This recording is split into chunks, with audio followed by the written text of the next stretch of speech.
You can care deeply about someone and still love them the wrong way. Sometimes what you call love he might feel as pressure. What you give as a gift he might interpret as expectation, even if he likes you. Even if he sees your value. Men don't always respond to love in the way it's given. They respond to how it makes them feel. And the truth is, when you give too much too soon, you disrupt the rhythm of connection. You're trying to earn what should flow. You're trying to build what's meant to unfold. A man is wired to move toward what he values, what he earns, what he invests in. When you give him your time, energy, body, mind, and emotions before he's given you clarity, commitment, and consistency, he may enjoy it, but he won't cherish it. That's not because he's a bad person. It's because value is tied to pursuit, and pursuit is tied to intention. When a man is still figuring out his intent and you're already giving like he's proven himself, he will start to withdraw, not because he doesn't like you, but because he didn't earn that closeness. Overgiving isn't generosity, it's a silent fear, the fear of being left, the fear of not being enough. So you try to become indispensable, but no man falls in love with someone who tries to be everything. He falls in love with someone who knows she's already enough. Overgiving often disguises itself as kindness. It wraps itself in the illusion of care, of love, of commitment. But underneath that constant need to do more, to give more, to show up before being asked, there is usually something deeper fear, a quiet internal whisper that says, if I don't give everything I have, I won't be enough. That fear can be so subtle you may not even know it's driving you. You tell yourself you're just being loving, just showing up. But what you're actually doing is trying to become irreplaceable before a man has even earned the right to keep you. Overgiving isn't the same as generosity. Generosity comes from overflow. It flows from self-respect, from emotional wholeness. Overgiving comes from lack. It's the emotional version of trying to buy someone's affection, trying to make yourself too valuable to leave. And the heartbreaking part is, most women who overgive are deeply loving, deeply intuitive, and deeply loyal. But they've confused love with proving. They've learned that love means sacrificing self, not protecting it. And so they begin to love in a way that exhausts them, while excusing a man who hasn't even shown up consistently. There's a reason overgiving rarely creates the relationship you want. It doesn't build connection. It builds imbalance. A relationship at its core is meant to be mutual, a balance of effort, energy, interest, and emotional availability. But when you give too much too soon, you tip that scale. You remove the opportunity for the other person to step up. You unconsciously teach him that your effort will always make up for his lack, that your time will always be available even when he's inconsistent, that your loyalty is guaranteed even when his intention isn't. And here's where the fear gets louder. When he pulls back or seems emotionally unavailable, you give even more. You overcompensate, thinking maybe if you're more understanding, more patient, more available, he'll see your worth. But giving more to a man who's doing less doesn't bring him closer. It convinces him he doesn't have to do anything different. He learns to enjoy the benefits of your presence without having to provide the security of his. He learns to keep you emotionally invested while staying emotionally detached, and you start to live in a cycle of hope and disappointment, a cycle where you wait for the version of him you see in your head while ignoring the version he shows in reality. But again, this doesn't make him a bad person. This makes him human. People accept what they're allowed to. They settle into roles that are modeled for them. And when you step into the role of the overgiver, you teach him not how to love you, but how much he can take from you without needing to reciprocate. And here's where the pain cuts deep. Many women blame themselves when this happens. They think, maybe I didn't give the right way, maybe I should have waited longer, maybe I was too much. But the truth is, you weren't too much. You were just giving to someone who hadn't earned that level of access to your heart. Fear. Based love always tries to rush. It doesn't trust time, process, or discernment. It just wants security, even if it has to create the illusion of it. So you rush to prove your worth, thinking it'll lead to commitment. You act like a girlfriend before you are one. You act like a wife before he's even shown he wants that future, not because you're desperate, but because somewhere along the way you were taught that love is earned through performance. That being chosen means being the most giving, the most understanding, the most loyal, no matter what it costs you. But the truth is, real love doesn't require you to bleed for it. It doesn't demand your exhaustion. It doesn't want you to deplete your emotional reserves just to be seen. Love, real love, is built when two people show up with equal weight, when giving is mutual, when effort is matched, when space is respected. When you stop giving out of fear and start giving from a place of emotional stability, everything shifts. You stop trying to control the outcome. You stop needing to be needed. You start to allow people to reveal themselves, and if they're not able to meet you at the level of your giving, you let them go, not to punish them, but to protect your peace.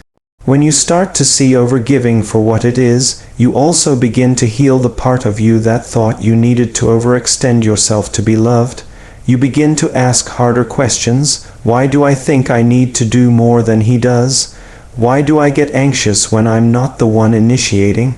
Why do I feel guilty for pulling back, even when I'm the only one trying? And as you sit with those questions, you'll realize that overgiving wasn't just a pattern. It was a coping mechanism, a way to avoid rejection, a way to avoid feeling unworthy, a way to feel in control when emotional clarity wasn't being offered to you. But love that lasts isn't born out of fear. It's born out of truth. And the truth is, a man cannot fully value you when your giving replaces his responsibility. When your emotional labor cushions his lack of effort, when your consistency allows him to be inconsistent, you are not responsible for proving your worth. Your only responsibility is honoring it. You'll know you've broken the cycle of overgiving when you no longer panic in silence. When you don't feel the need to text first every time, when you can sit in uncertainty without performing for clarity, when you can walk away, not because you don't care, but because you care enough to stop begging for crumbs. And when that happens, something powerful opens up. Space for a man who wants to give to you, space for mutual effort, space for healthy pursuit, space for emotional alignment instead of emotional guessing games. A man who is emotionally available, self-aware, and genuinely interested in building with you will not be intimidated by your boundaries. He will not be confused when you say, "I don't give all of me to someone who hasn't shown up consistently." He'll respect it. He'll lean in, not pull away, and if he does pull away, that's not a loss. That's a revelation. That's a door closing so the right one can open. Overgiving is not your identity. It's just a habit born from fear.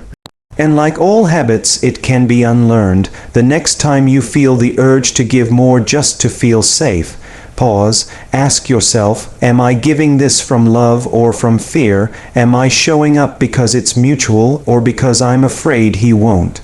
And if the answer leans toward fear, take a step back, not out of spite, but out of self-respect.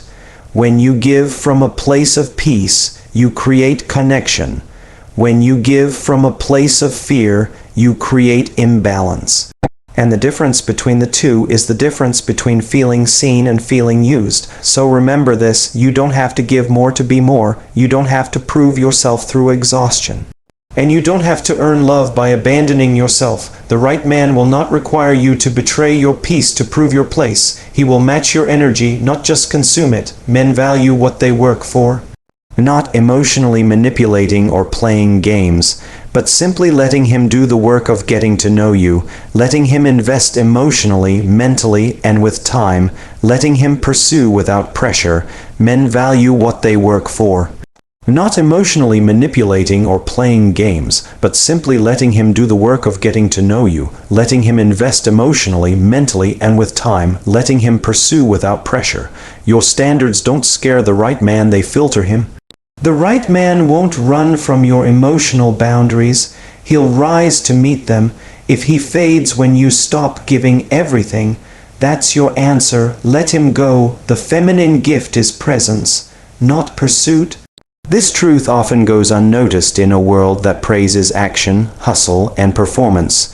But in relationships, especially with masculine energy, your true power doesn't come from chasing, fixing, or convincing.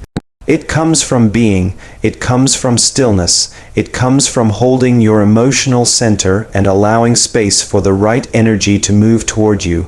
Feminine energy, in its most magnetic form, isn't loud or forceful. It doesn't compete, it doesn't beg, it doesn't chase. It simply stands in truth, in self-awareness, in wholeness, and that presence alone invites pursuit from the right man, not because you made him, but because your energy gave him space to step in. When you're caught in a cycle of overfunctioning, always trying to fill the silence, fix the distance, or make the connection happen, you step out of your power. You move from receptivity to control. And the masculine does not respond well to being controlled. It doesn't grow when it's pressured. It grows when it chooses. That's the key difference. Feminine energy does not initiate pursuit. It attracts it. It draws in, it magnetizes. When a woman is fully in her presence, she doesn't ask, "How can I get him to choose me?" She already knows, if he's aligned, he will. If he's not, I won't chase. The pursuit of a man, whether through constant texting, scheduling, proving your value, or initiating all the connection, can start to feel exhausting because it is. It drains you. It puts you in a role that was never yours to carry. And over time it builds resentment. You begin to notice that you're always the one trying, always the one reminding, always the one initiating connection or communication.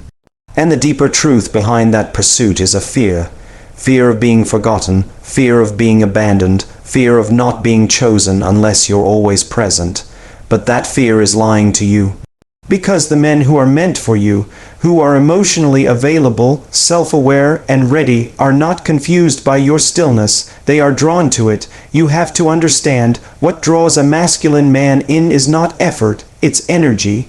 It's emotional resonance. It's how you make him feel in your presence. That feeling isn't created through words or constant reaching out. It's created through softness, openness, curiosity, and self-respect. It's when you are emotionally grounded, centered in your worth, and unafraid of letting him come to you in his own time. Your presence communicates, "I am available for something real, and I am willing to wait for what aligns." That kind of presence doesn't push. It doesn't rush, it doesn't chase, it waits. But not from insecurity, from wisdom. We live in a culture that rewards masculine traits in women: ambition, control, structure, hustle. And while those traits are powerful and necessary in your career or goals, they can become a barrier in your romantic life when they dominate your relational energy. Masculine energy in a woman looks like, "I'll make the plan, I'll reach out, I'll check in, I'll fix the problem, I'll hold the emotional weight." And what that creates is imbalance, because when the feminine is pursuing, the masculine is retreating. It's like trying to push two magnets together at the same pole. They repel each other. Being in your feminine means allowing room for silence, room for him to wonder, room for him to reach, room for him to lead. And that doesn't mean you're passive. It means you're intentional. It means you understand the power of leaning back, not to manipulate, but to observe, to discern, to see how he moves without your effort driving the relationship. Because how a man shows up without your push is who he really is. And you need to know that version before you emotionally invest too deeply. Your job isn't to close the emotional gap, it's to notice it, to feel into it. And if the connection isn't being fed mutually, your job is to honor yourself enough to stop overfunctioning. Because when you're always the one who keeps the energy alive, you rob yourself of the opportunity to be chosen for who you are, not just what you give. The feminine gift is presence, not urgency, not control, not desperation. Presence looks like staying rooted when things are uncertain. It looks like not jumping to conclusions when a man pulls back, but simply noticing his behavior and responding with clarity, not panic. It looks like choosing not to fill every empty space with effort just to avoid discomfort. It's trusting that the right connection won't need to be micromanaged. It will flow because pursuit isn't about proving worth, it's about mutual interest.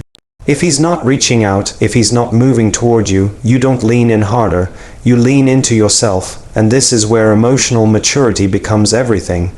When you are in your feminine power, you don't react, you respond. You don't chase after affection, you attract alignment. You know that your peace is more valuable than someone's attention. You understand that connection is a two-way bridge, and you're not meant to build it alone.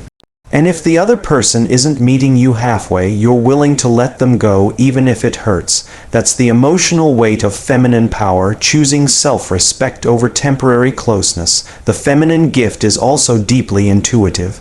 When you are in your presence, you can feel the truth of a connection. You know when something's off, even if the words sound right.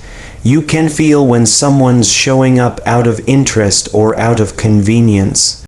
But that intuitive knowing gets silenced when you're always in pursuit mode, because chasing disconnects you from your own emotional clarity. You start focusing on how to keep him, instead of asking if he's even right for you. But when you step back into your feminine center, you begin to receive answers rather than force outcomes. Letting go of pursuit isn't weakness, it's wisdom, and yes, it can feel vulnerable at first. Especially if you're used to managing everything, being in control, or believing that the more you do, the more valuable you'll be. But the truth is, your value isn't proven through motion, it's revealed through presence. Your value is in how grounded you are in your own energy, how deeply you listen to yourself, how willing you are to allow space without rushing to fill it, because space is where truth lives. Space is where you find out who's genuinely invested and who was only there for the attention you gave.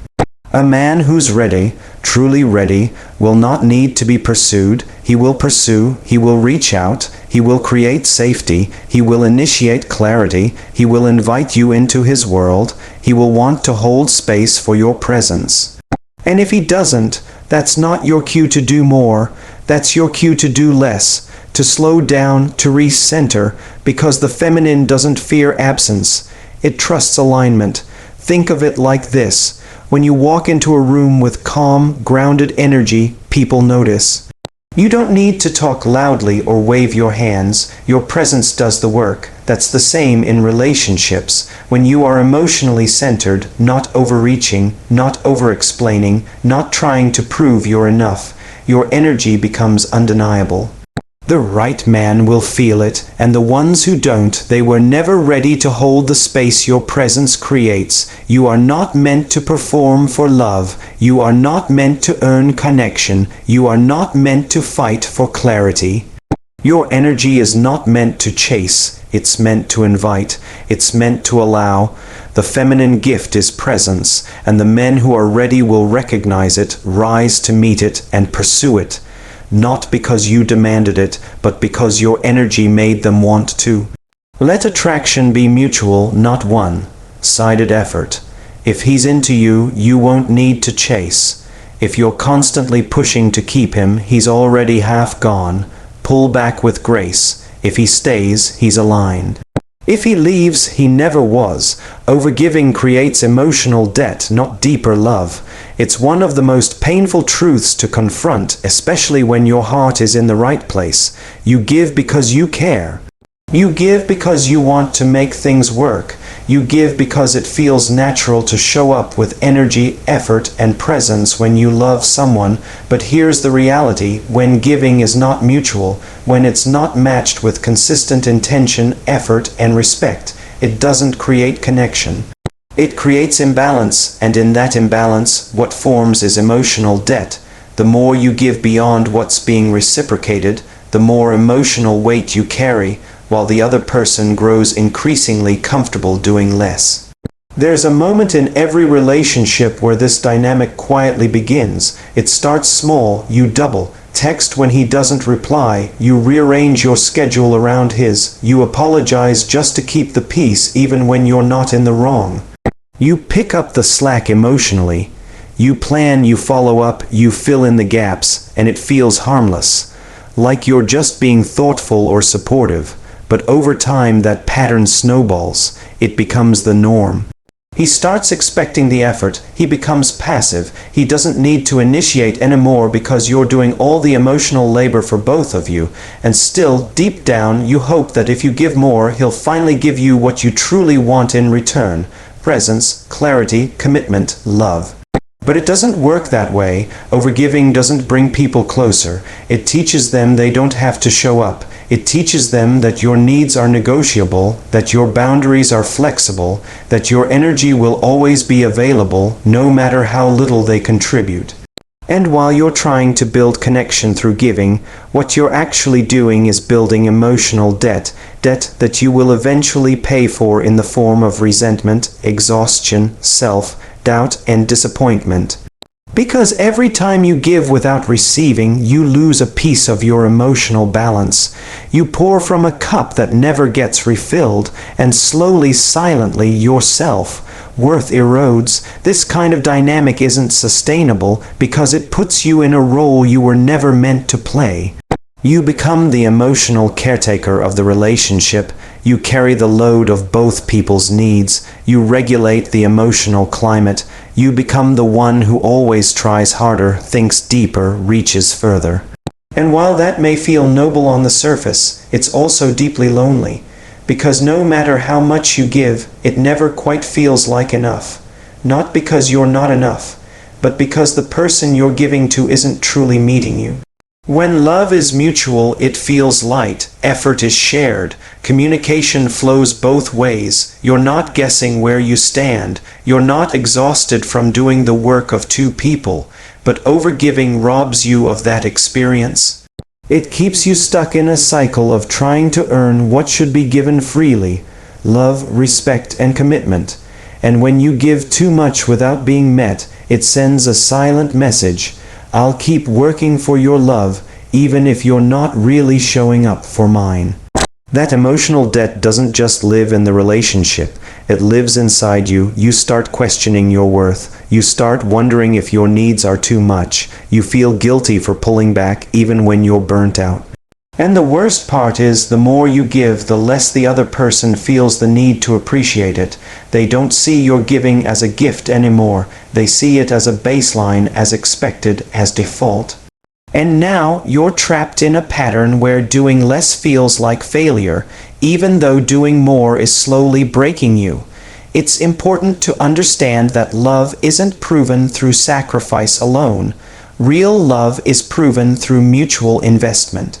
Through consistency, through effort that is mirrored, not one-sided. Giving should be a response to healthy energy, not a desperate attempt to create it. But when you're stuck in overgiving, you start confusing your capacity to love with someone's ability to receive. You think that if you just give the right way, if you say the right thing, show up the right way, love him harder, he'll suddenly realize your value. But love doesn't work like that. You can't love someone into emotional availability. You can't give someone enough to change who they are, and you can't keep pouring into a connection that only drains you. When you're in your power, you give from fullness, not fear. You give because there's a healthy container for that love to live in. A man who values you won't let you do all the work. He won't allow the scales to tip so far that your love turns into labor. He will meet you, he will initiate, he will show up. And if he doesn't, it's not your job to keep chasing, giving, or proving. It's your job to notice, to pause, to protect your energy. Boundaries are how you break the cycle of emotional debt. Not walls, not emotional shutdowns, but clear, grounded limits around your time, your presence, and your love. Boundaries don't say I don't care. They say I care about myself too. They say I'm willing to love, but I'm not willing to lose myself in the process. When you stop overgiving, you give space for reciprocity to enter. You give space for the other person to show up, or not, and that clarity is more loving than all the emotional gymnastics in the world. It's not your job to compensate for someone else's emotional immaturity. It's not your job to teach someone how to value you by sacrificing yourself. And it's not your job to keep giving to someone who doesn't know how to receive with grace and give in return with intention. Your love is a gift, but it is not a currency for approval. It is not a transaction to be earned. It is not a weapon to convince. It is not an apology. Your love is a reflection of who you are. And the right person will never ask you to bankrupt yourself emotionally to feel seen. There's nothing wrong with being a giver. There's beauty in generosity. There's power in vulnerability, but only when it flows both ways, only when it's honored, only when it's appreciated and returned. 1. Sided giving creates silent agreements. If I do more, maybe he'll love me better. If I keep being available, maybe he'll choose me. But these agreements don't create love. They create anxiety, confusion, and eventually heartbreak. When you choose to pull your energy back, not out of spite, but out of wisdom, you begin to rebuild your emotional center. You begin to remember that your worth isn't tied to how much you give, it's tied to how much you honor yourself while giving. You start giving in alignment with the energy that's returned, and if nothing is returned, you learn to give that energy to yourself instead. The woman who overgives is often the one who's never been given to properly. She's used to proving herself, to holding it all together, to being the emotional anchor in places where she was never anchored, but that pattern ends when you decide to stop working for love and start receiving it. And yes, it feels uncomfortable at first, it feels unfamiliar, but the right relationship will never feel like a full-time job just to keep the connection alive. It will feel like partnership, like mutual effort, like peace. So when you feel yourself slipping into overgiving, pause, check in with your heart, ask yourself, is this coming from fullness or from fear? If it's fear, pull back, breathe, remind yourself, love doesn't have to be earned through exhaustion. It's not your job to fix someone else's silence. It's not your job to chase clarity. It's your job to protect your peace and give only where energy is returned. Love given wisely builds trust. Love given blindly builds debt. Protect your emotional credit. Choose relationships that leave you richer in joy, not poorer in self-worth. Because your love, your time, your energy, those are sacred things. And not everyone deserves unlimited access just because you feel deeply. Overgiving won't make someone stay, but self-respect will make the wrong ones leave, and that's a gift too.